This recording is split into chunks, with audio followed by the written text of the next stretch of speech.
Đây là quang cảnh ở Mai Châu buổi chiều phải là mọi người ạ.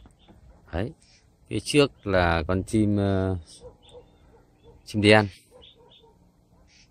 Đấy.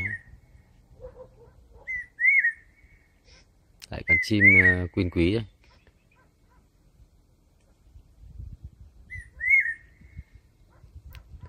Ở trước ngay cách tôi khoảng độ 30 mét.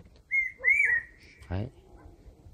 Nó là cũng dòng chim để nhờ, họ hàng với anh tu hú, họ chim cu cu,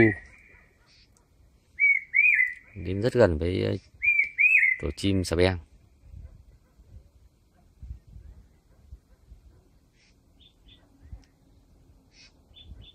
Đây là cảnh buổi chiều này, 18 giờ 30 phút rồi.